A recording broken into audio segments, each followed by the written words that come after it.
Hello, everybody, and welcome to the New Artist Spotlight podcast. I'm Wilko Wilkes. And I'm the man, the mystery, the dude who loves his history. I'm rocking slacks and dropping tracks and doing it consistently. That's right, it's me, Origin Cross, and obviously Wilko wrote that. Fire!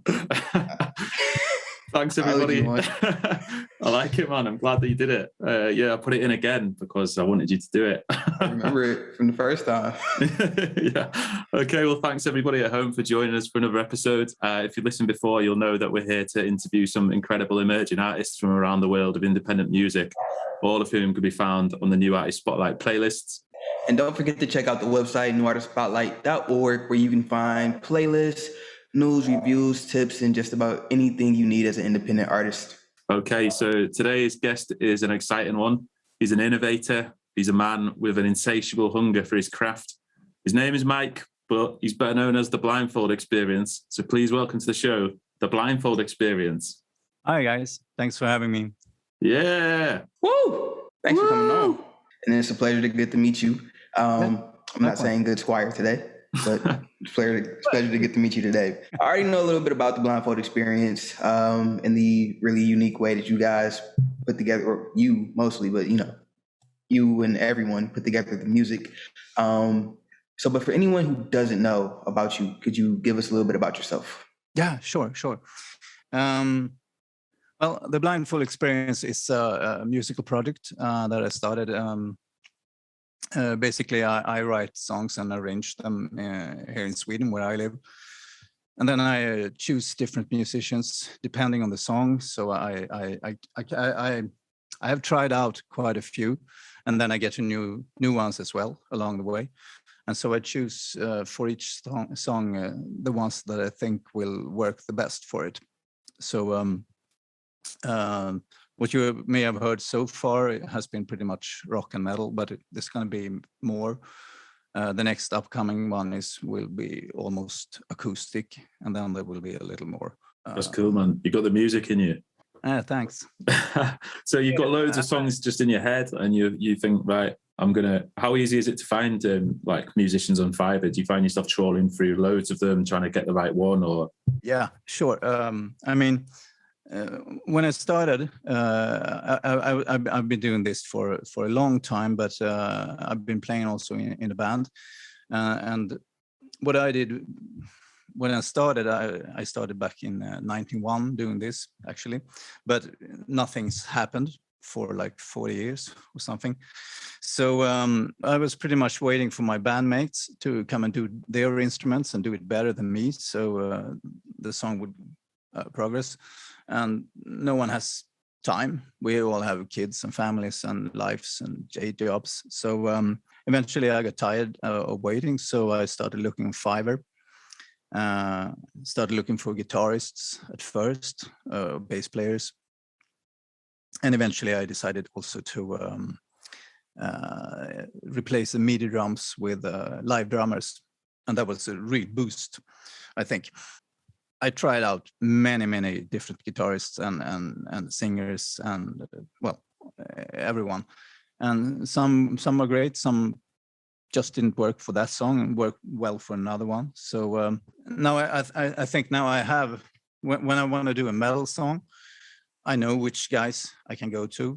When I want a great lead, I have another one, and so on. I have this guy in Argentina for acoustics, for instance, and one in the US. But also, when I started to do this, doors are opening up, and collaborations will follow. I'm pretty sure it already has started. So for Strangers Unkind, if you heard that one, I met this guy in Sweden, and he wanted to give his interpretation of the riff, and the song grew from there. And so he has become a friend that I actually meet. Most of the musicians in the Blindfold Experience project we never meet, we only chat. That's how we do it. That's cool, mate. Yeah, it's an interesting concept. It's an amazing way of doing things. I think my mind was just a bit blown back because, I liked what you said about using a live drummer. I think that was it, because I listened to your new track, which we'll talk about a little bit later, but on there I was listening to it and I was like, man, that drumming the kick drum sounds amazing. Everything sounds so good. And I thought, how does he get his drums like that? So I love your commitment to doing it all live. So take us right back to the beginning, and tell us about like how you first got into music and how you first like found this love. Yeah, I think it was actually when I grew up in my parents' home. My mother had an upright piano, and she played it. She played classical music, and she sang in a choir. And I always enjoyed it when she played like the Moonlight Sonata, stuff like that. So I was always bugging her, and I was looking in these notebooks, and some had pictures in them. So I liked the pictures. And I said, "Can you play this one?" And she said, I can't, but she could. She just had to read the notes, and she could read notes. So, and then I found the songs that I actually liked. So the first songs that I started to learn were, I think it was oh, it's here. I didn't know that actually. This seems rehearsed, but it's not. This one, it's called something folk songs. Wow. For anybody who's listening to the audio version of the podcast now, he's opening up what looks to be a very old book from medieval times with some drawings and some scores. So from this one, I found like it's from all over the world. So there are some Russian folk songs, and there's from England, or nice. And there's the Drunken Sailor. From US, we have When Johnny Comes Marching In, and Star Spangled Banner. So that's actually where I started to learn the first songs. And then I went over taking piano lessons, and I played classical music mostly then for a while. So same as me, mate. Yeah, I used to play. Started on piano lessons, and I kind of quit because it was all classical music. I wished it had been a little bit more modern. Yeah, that's why I stopped too. When I was like 15, 16. Wasn't cool anymore, so yeah, it never really was. It's a cool talent to have, though. Yeah. Oh, definitely. It's yeah. I wish I'd stuck with it. So do I. I mean, I gave it up when I was 15, and then I picked it up again. So actually, it is my main instrument, and it's a place where I can go. On the guitar, the guitar is so fun because you can just pick it up and noodle something. But on the piano, I know the notes and the chords, and I can build the chords because I have the theory. So on the guitar, I have to learn fingerings for everything. But on the piano, I can just construct it because I know what's in the chord. So. That's good. And being a Swede as well, a Swedish piano player, is Benny from ABBA a big influence on you? Probably he is. I love that guy. Yeah, sure. I listened a lot to ABBA. Everybody did when I was a kid. I was in love with Agneta, who wasn't, and no comment. Yeah, but I'm way older than you, so. It has always been there, that music. So probably it is a bigger influence than I realize. Should we ask him how old he is, Origin, or is that going to be rude? It's not rude because he's a guy. Surely that's sexist. Come on. It is sexist. It's also a double standard, but I mean, that's pretty much the world we live in. Yeah, it's true. Michael, you're under no pressure at all to reveal your age. But I'll just stop talking and leave a little blank silence in case you want to. No, that's okay. That's okay. I think actually I'm maybe one of the oldest on New Australia Spotlight. I was born in '68, so I guess I'm 50. That's not old at all, mate. That's not old at all. You're having to think what your age is. You've no idea. You know what? With the hat though, you're keeping it young. Yeah, I think actually it's also a question about your mindset. I mean, some people stay younger longer, or I mean, never grew up perhaps, while some other are just old when they're in their 20s. So yeah, I don't feel that old actually. Yeah. Do you guys know like the origins of the pun intended?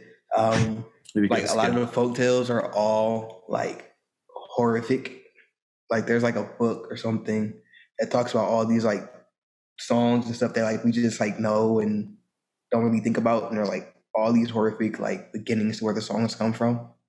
No, I don't know that. No, I've not heard Or I that. think it's either folk songs or it's like fairy tales, but it's they all usually have these like tragic beginnings, and we just sing them and just think that they're completely normal. Folk songs. Okay, yeah.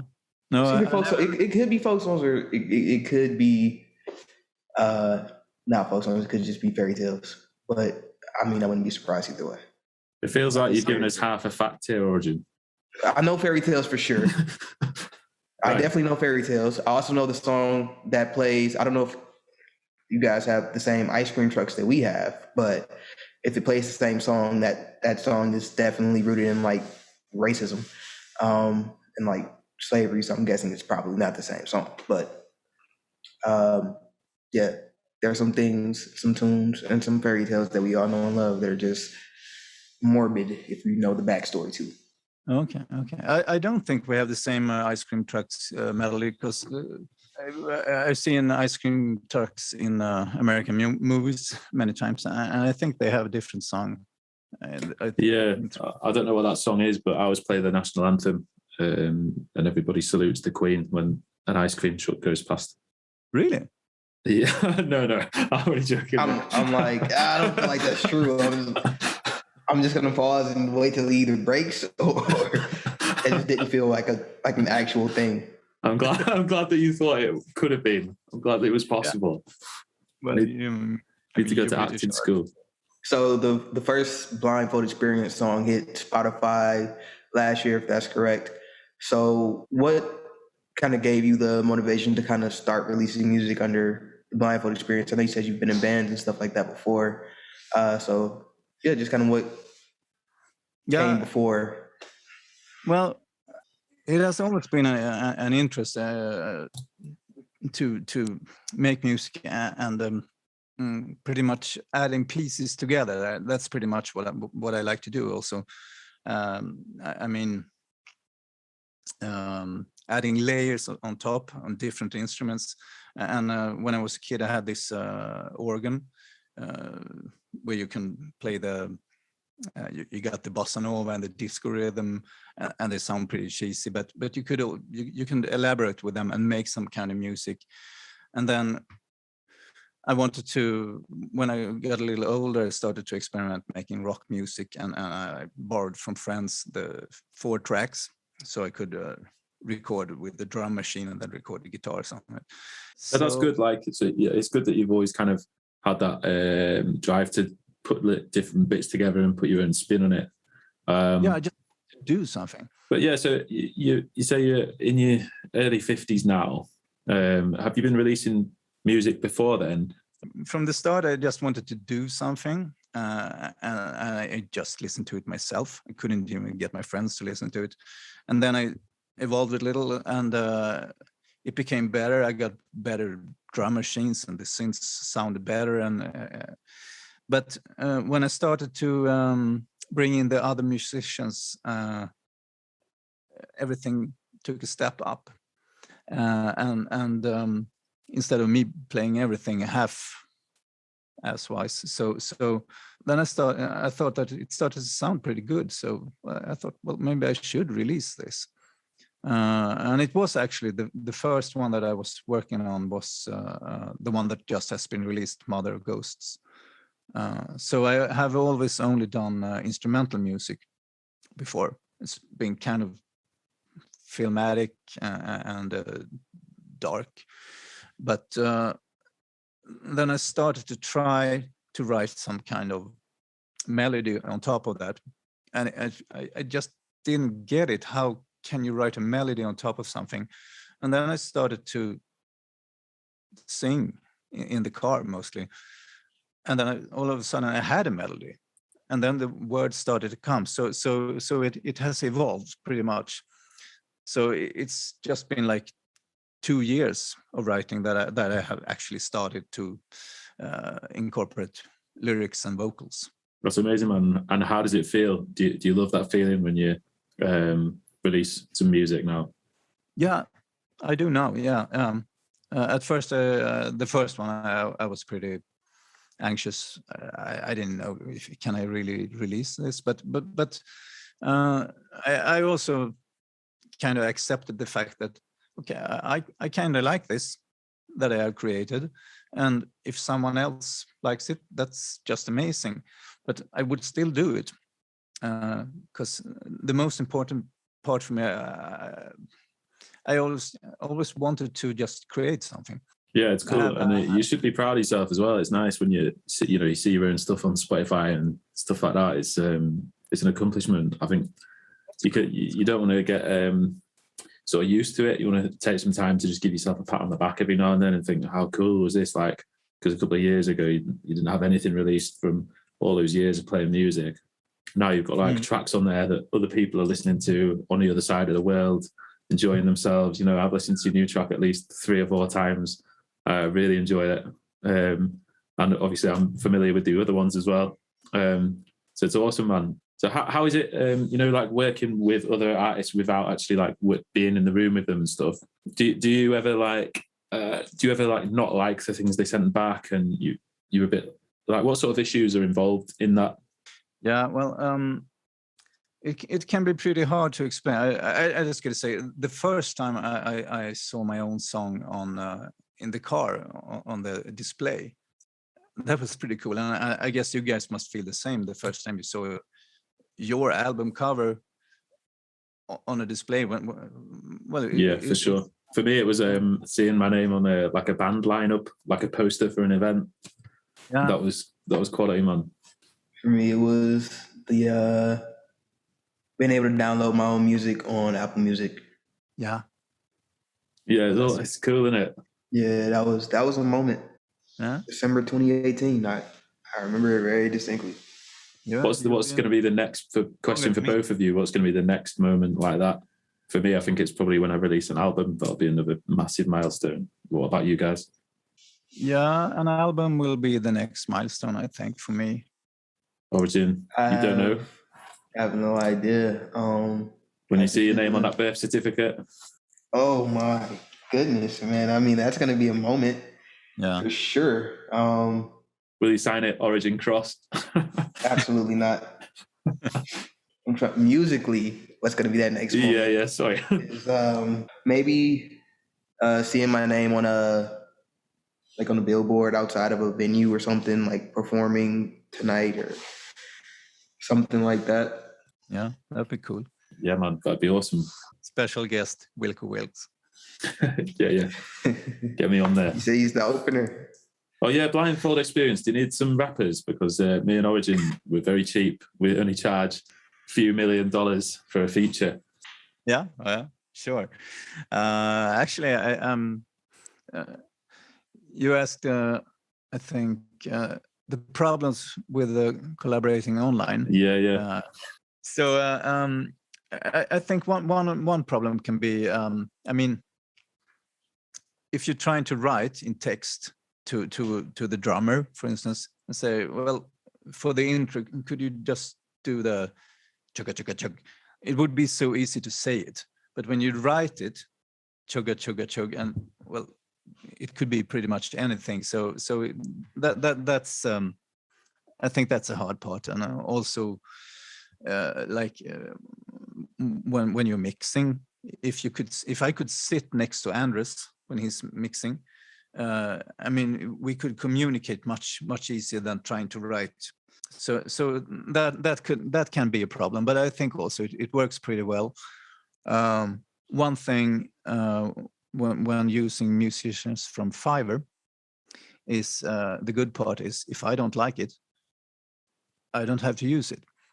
But if I ask Wilko, can you do a rap for me, and this be a feature on my song or Origin, and you send me something back and I don't like it, then I would have a hard time saying truthfully, I don't want to use that. I would just, great, good work. So gotta get cutthroat with it. I'm sorry, it's not gonna make it on the album. I'm sorry, it's trash. Yeah. Maybe in the future, maybe something else, but this one right here, this isn't gonna cut it. Yeah, I agree. Brutal is best. brutally honest. I think that's better, but I don't have that in me. So I have a really hard time to tell something when I don't like it. But when I'm working with people on Fiverr, I just actually hire them, and most of the time they won't even know if I used it or not. So unless I tell them that it's live. So that's one good thing. But also I look forward to making more collaborations with people that actually are involved in the bigger part. I mean, most of the musicians that I are using at the moment, I choose them also because they bring something. The guitars I play, I want them to improve that. I don't want them to do the same thing.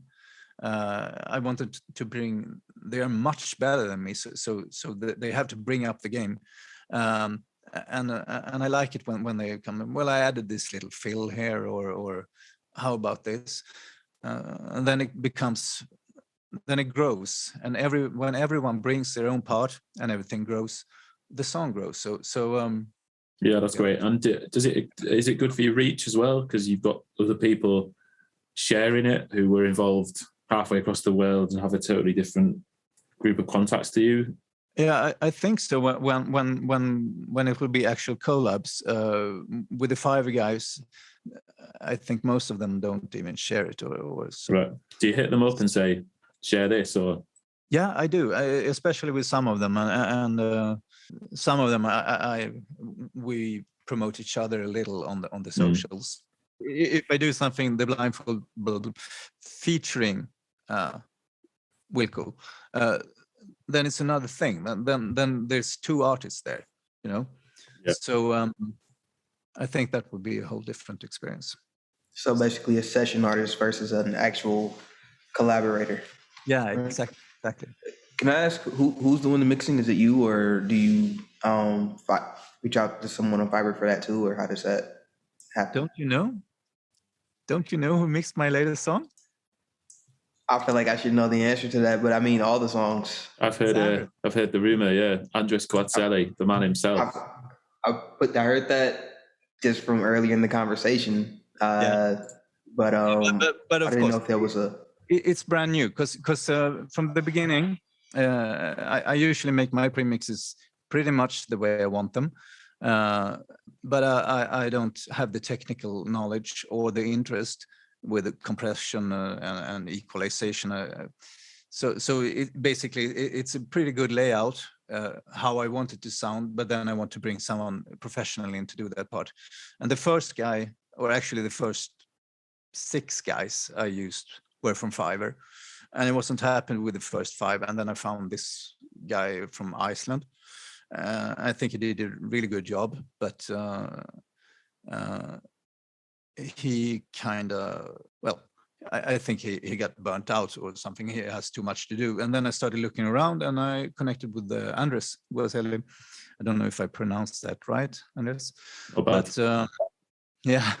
So he did actually do the latest single, and he's working on the next one as we speak right now. So do we see this being a continuous relationship here? Yeah, I want to have that, because I mean the more we work together, the more we get to know each other, and I think it will be easier. We understand each other more and more, and like you said, I think Wilko, it was about the bass, the kick drum. We tweaked that around a bit before I was happy, and now he has found exactly what I was looking for, and it has a feeling and the punch that I want. So now I can just say, for a reference track, listen to your own mix, and he knows how he did it, I think. So. Yeah, it's brilliant, and I like your approach. You take the same approach to music as I take to decorating. Get somebody else in who can do it better and quicker than I'll be able to do it myself. None of the stress. Let somebody else do it, and you concentrate on the songwriting and the stuff that you're good at. So yeah, well, I mean, I'm sure you're good at all of it, but you know what I mean. I think it comes across in the music because it does sound really professional. So there's some similarities with the way that you create music and the actual NAS community, as there have been a lot of remote collaborations in NAS. So you're a very active member of the community. So tell us a little bit about your experience with it. I released my first single in November last year. It's about a year ago. And pretty soon I got up on Twitter and started to build a network there. And then someone approached me, and it was Ardus Medaltra, and recommended me that I should try to join NAS. And so I did. And I thought it was amazing. Pretty soon, Ed was actually asking around if someone could help edit a video for the NAS ad, and I did that, and we kind of connected, and so I was offered the job, just like you guys, as a moderator, and I haven't regretted it since. It's a great community. It's a lot of cool people. It's amazing music of all genres. And I think also a great way to connect to other artists. And like you said, I'm already working on 2 new collabs with NHS artists. So, and I hope there will be more. So it's great. I love it. That's exciting, man. And I take it you can't reveal at this stage who those artists are. I could, but I think it's better to just let it go a little further before I drop it. So that's fine. I'm always pushing for an exclusive, but I'm certainly looking forward to that when it comes, man. And there is no better place to drop an exclusive than the NAS podcast. That's exactly. True. I think you will be. Yeah. Have you got any exclusive stories at all, Mike, that we could create some headlines out of?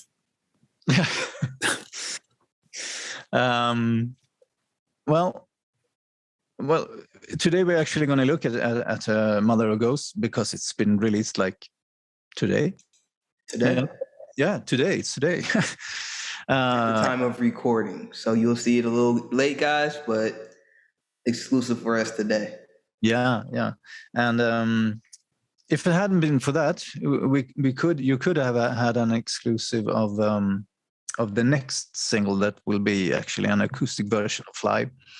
And Andres is still mixing it, but that sounds like an exclusive in itself. That Andres and Blindfold Experience back for round 2.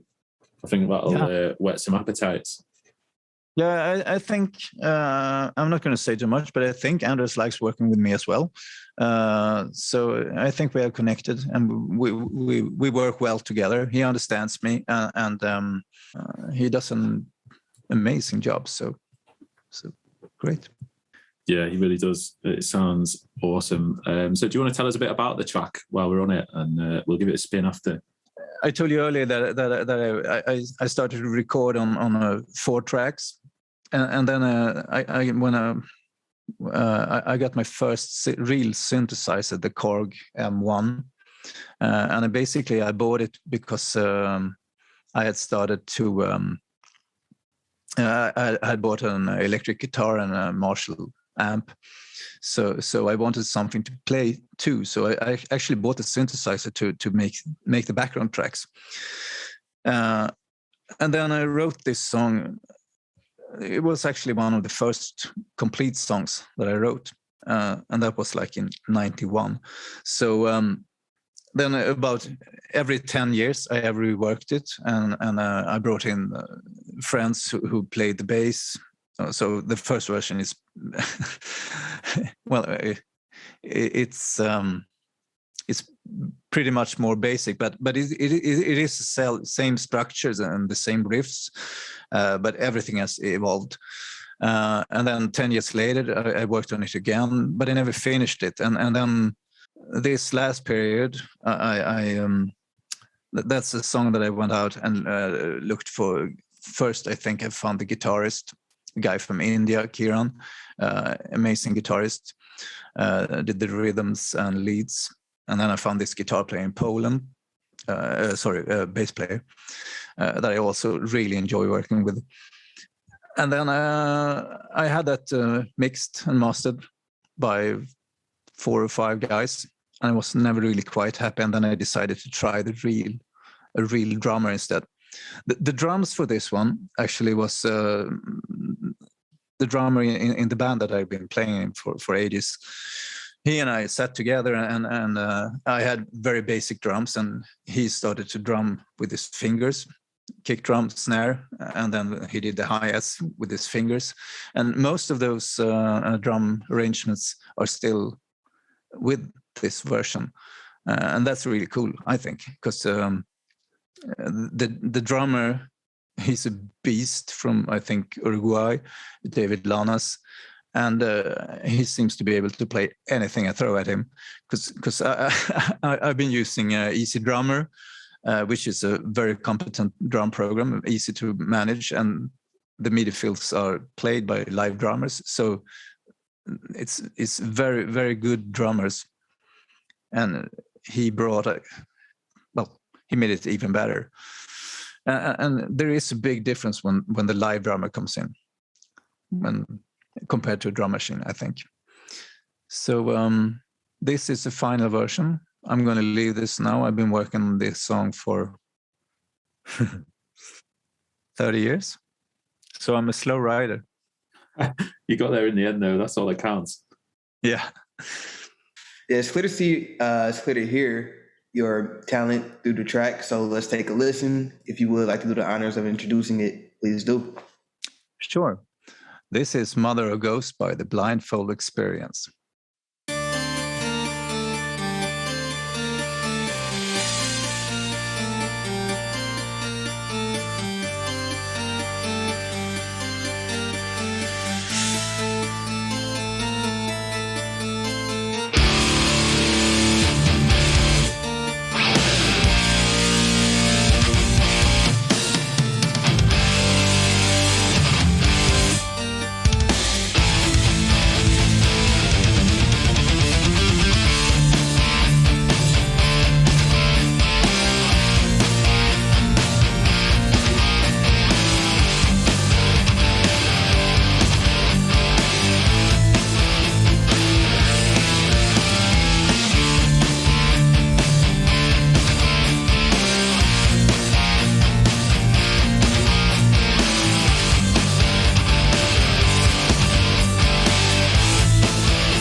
So you can certainly be proud of that fantastic track. Thanks for letting us play it. And is it right that the cover art was designed by someone special to you, or is that just a rumor?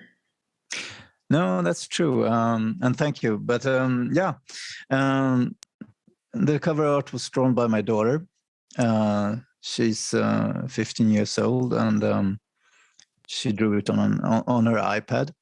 And I think this one was a bit out of her comfort zone because her dad wants her to draw skulls and demons and ghosts, but it's not her usual style. Her style is more Ghibli and kawaii. It's manga inspired. Very nice.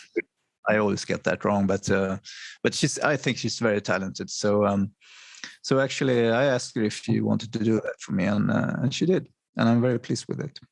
Definitely, actually, she's done a good job there. Yeah, thanks.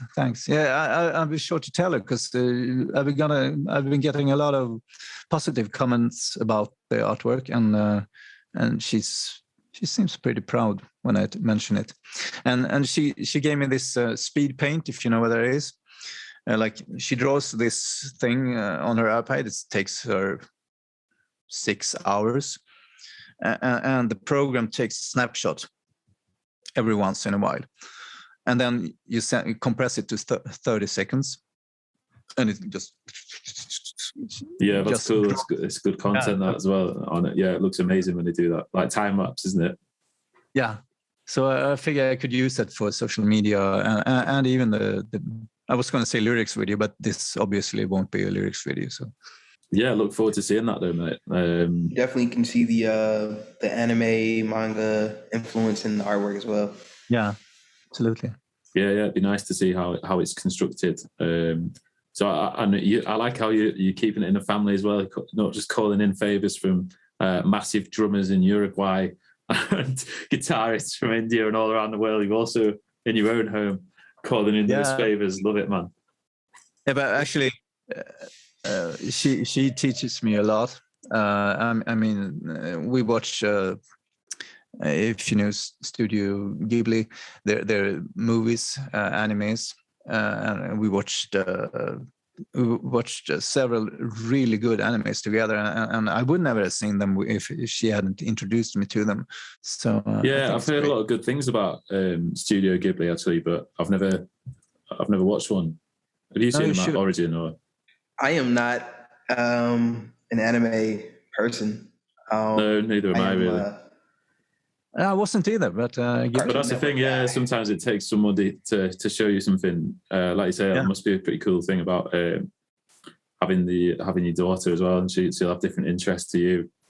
So that's interesting. So one thing I was going to ask you, going back to like the structure of the band, is like, do you ever have any ambitions to perform live? Like, would you be able to live stream it if you all play together, or is that basically not a possibility because of the way that you structure Blindfold Experience?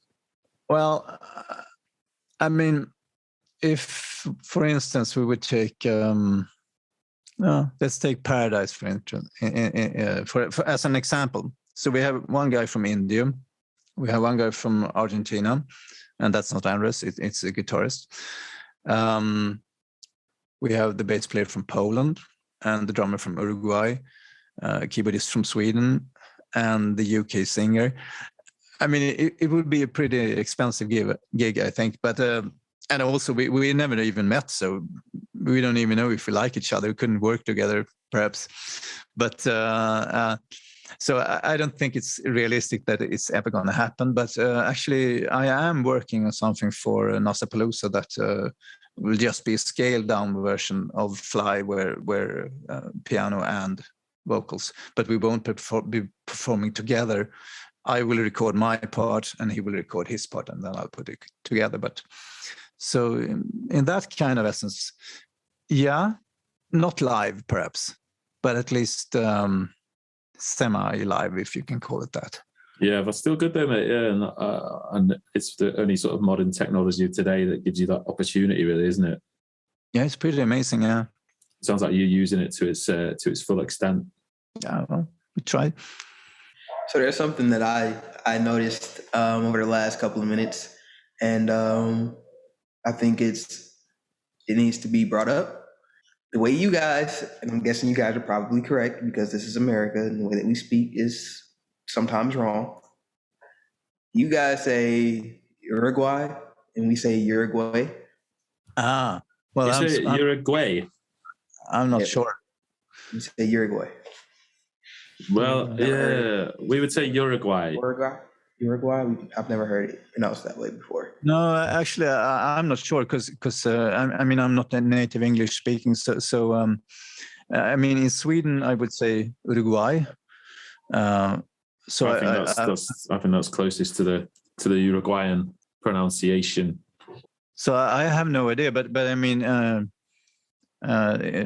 just when we chat together and I have my phone set to US autocorrect or UK autocorrect. I think for me in Sweden we learn English pretty early in school, and it's at least when I was a kid it was very much British English that we learned. But then also the best type is the best version. Yeah. That is absolutely incorrect. I'm sorry. You must say so many things incorrectly. Yeah, I do. Yeah, it's my thing. It's like the Swedish chef, you know. Yeah. Interesting to see that I often tend to spell things like a color. I put a U in there. That's the UK version, right? Yeah, we talked about that last week, was it? I think. Yep. Kolawa. Yeah. What's another thing? Blindfold Experience. Are you a football man at all? No. No. All right. I was just gonna quiz your knowledge if you knew what happened to Sweden at the last World Cup. No. Actually, I really suck at soccer, but that's okay. Well, you'd be out if it was a TV quiz show. You'd be out by now because they actually lost 2-0 to England. Yeah. Okay. But, I only watch football, soccer when it's European Championships, perhaps, or world. But I can see your wall behind you. I'm not like a fan like you. Yeah. As long as we don't mention Eurovision or Brexit, I think we'll be okay. Eurovision? Did you say that? Brexit? Yeah, UK always gets 0 in Eurovision. I don't think a lot of European countries like voting for us. Was it like this year that?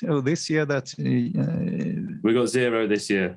Yeah, I remember that one. Yeah, you'll always have ABBA. I think that was a bit odd.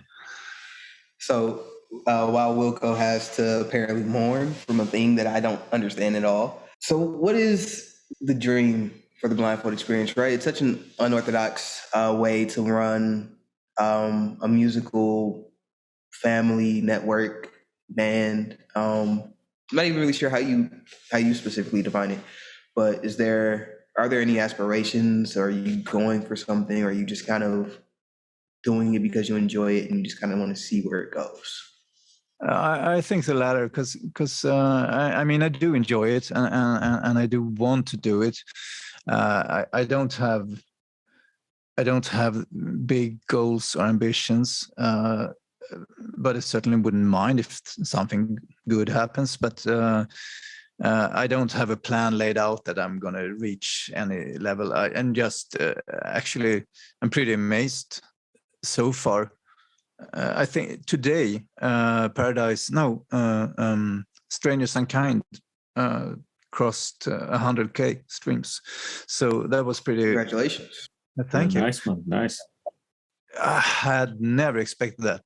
So yeah, I think for me, it's more like, also that's the kind of person I am. I'm pretty pragmatic. I just, what happens, it's usually fine. So I'm just tagging along and seeing.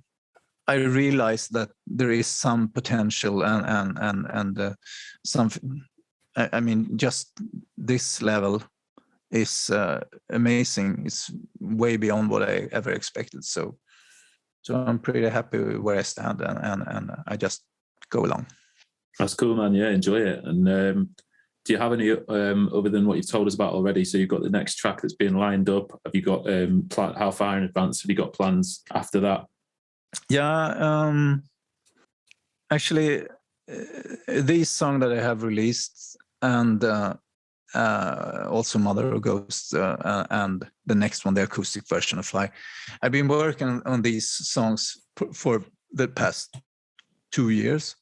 And it's been really slow because it's a learning process for me, because I never actually wrote any lyrics or songs with melodies before. So it's been painstakingly slow. But I think that so the train order is this. The next single will be the acoustic version of Fly. It's also been cooking for a long time. And then I think Anders will help me to make the album, and I don't even think there will be any new songs on the album. It will be remastered, a couple of remixes perhaps, and then I will have the album and I will be over with the old material and will concentrate on the new ones. And I have about 4 pretty far gone songs that I want to work on, but I need to finish this old stuff first so I can concentrate on the new, and then I think as soon as possible after New Year, either release the album, or if that has been, well, realistically the album after New Year, and then as soon as possible after that I will start with a new first new song, and it will be a collab, and I think the theme for the next album, even if I release them all as singles, will be collaboration, pretty much, I think. And it will be pretty genre crossing, and the first one with almost said his name now, but Nearly. Come on, you know, Careful. you want to. Yeah, You know, it's a he that narrows it down. Yeah, we've got a clue. You only got half the population to go through. yeah, exactly. That one will be not a metal song at all, and then the next one after that will be a kind of strange mixture of metal guitars, and I brought in some Turkish oud and ney flute, and some drum loops. So it's very genre crossing, and maybe an acoustic as well. So the next one's going to be all over the place, and what I really also am very curious about is making a collab with a rapper, if you know any good ones. Hint, hint. I can only think of one. Yeah, I think he charges about £1 million. Yeah, it goes by the name of Origin Cross. I was thinking Wilko Wilkes. You see what I did there? Oh, yeah, he's good as well, Yeah, I was interested in both of you guys earlier, but when Wilko mentioned your price... we could do one verse each for 500,000 each, but I'd be up for that. But so Wilko gets paid in pounds, and he charges £1 million, right? I get paid in USD, and my future price isn't set yet. So don't let him convince you that I am out of your price range. And Mike, I like what you're saying about everything being painstakingly slow, like, because you're always thinking about the next one, but you can't actually get there yet until you finished off that other thing. And exactly. By the time a single comes out, it's like been in your head for the best part of a year, or it's it's crazy, and then you just move straight on to the next one. But we're going to do something now that we've never done before, and you're not going to have any time at all. This is not going to be painstakingly slow. This is going to be painstakingly fast, as this is the NAS Quickfire 5. Yeah, new Quickfire 5, new feature. You're going to love this. So thank you, So, yeah. So you're going to have no more than 15 seconds. Even that seems generous, to answer each question. So you're going to have 5 questions. No sitting on the fence. We want answers from you. We don't want, maybe this, maybe that. We want juicy gossip that we can put on the headlines of the front pages of the Swedish Mail tomorrow morning. Oh, and if I may interject, who is your favorite artist of all time? Oh my God. That changes every day, but today it's Avenged Sevenfold. What is your favorite album of all time? Today it would have to be Critical Acclaim. I think the album is called that, by Avenged Sevenfold. So yeah. Nice. Number 4, who is your what is your favorite song from the New Artist Spotlight playlists? Come on. Can't say you. It's got 15. Can't say me. I'm gonna say from the top of my head, "Rain" by JHM. Nice, great If you track. could spend a day with any other NAS artist, who would you pick? Ooh, I would spend a day in the studio with Andres and communicate while he pulls the faders. Yeah, that would be cool. Great answer. Not just because he edits this show. Well, you played the first NAS Quickfire 5, and you got 4 out of 5 because you took too long on.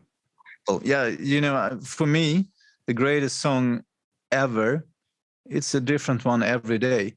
It can be several different during a day. Because I usually live around this far in the future. So when I hear something, oh, this is the best one. Yeah, but you're talking about the future and the moment, and we're saying all time. Yeah, but and all time is timeless. You can't put that in a box of the future or the moment. It's whenever. Yeah, but I really then that. I don't think something by ABBA. No, but I would say my favorite ABBA song perhaps would be "The Winner Takes It All." I love that one, and also I think when I was playing in a cover band for many years, and "Mamma Mia," when you rock it up and bring some bass, rock drums and heavy guitars to it, combined with there was a teen band called 18s some years back who did ABBA covers. And when you mix that one up with a heavy rock, then it gets that's a pretty cool song. How do you feel about the song "We Will Rock You" with Queen? Yep. I mean, I love Queen. Most songs are great. The only thing I think that's the beginning of the beat. So boom, boom, it has been spoiled by old people doing exercises. Somehow, but yeah, I agree with that. I think it's a good song. It's a strong song, but it feels a bit cheesy these days because it's it's a bit overplayed and it's a bit weary. I'm not gonna lie, I once tried to make an instrumental sampling that. How did it go? You gonna do that? Are you going to use drums from the beginning, or? That's what I tried to do. It came out absolutely terrible, as has every single thing I've ever tried to mix. But I know that feeling, mate. I know that feeling well. Was it called "We Will Rap You"? You have a favorite rapper of all time? Yeah, it would be Snoop Dogg. Actually, because I'm kind of stuck with rap music. For me, it would be East Side and the early 90s, I think. So solid choice, that, mate. Someone says Snoop Dogg is rap. Yeah, that whole era was I really loved the vibes of those and the sounds and if you played the GTR series when you're in Los Santos and drive down the Sunset streets and yeah, that's pretty cool. Do you have a favorite trombone player? It would be Nisse Landgren from Sweden. He's flexing. but he's great. But I would say a modern rapper, but I've been listening to a guy called Ghost the Man, I think he's called. I don't know if you heard him. I don't know. I don't know what that style is called. He's very fast, different from you, Wilko. You're also fast, but... Or Ghostface Killer, no? Sorry? Not Ghostface Killer. He said fast. No, yeah. Ghost Man, did you say, or Ghost Demon? Ghost the Man, I think it's called. I think it's like Ghost, and then I think it's EMAN. Right. I'll check it out. I can send you the track later. Yeah, do that, man. Crap. Why doesn't that... Doesn't work, mate. Ghost, a main, like, all right, would it G, like Ghost, E, and then main, like Gucci Mane? Yeah, I think so. Very scary looking. Yeah, probably. Yeah. It's very much out of focus, but I think so, yeah. Make a note. All right. But it's also very aggressive, distorted. I don't like all of it, but some of it is really cool. Best independent rapper on New Order Spotlight. I was listening to a track today on the, I think, on the All-Star list, but I don't remember the name. So thank you so much for joining us, Blindfold Experience. It's been great to meet you. It's been a pleasure to have this opportunity. So just before you go, if you'd like to tell everybody listening where they can find you on your socials. Yeah, sure. And thanks for having me. I'm actually the Blindfold Experience in one word on Instagram, YouTube, Facebook. On Twitter, the handle is the Blindfold X1 because it was too long. So the Blindfold X and the number 1. Thanks for joining. This has been a great chat. We hope we can do this again. We're really an interesting guest, which is always a plus. Thanks to everybody at home for listening and tuning in around the world, the whole New Order Spotlight community, our partners, and everyone who just helps shape this community. Thanks, and we'll see you all next time. Peace. Thanks, everyone. Thanks, Mike. Good to meet you, man. Thanks for having me. Right, I'm ending the meeting. So hope to see you all soon.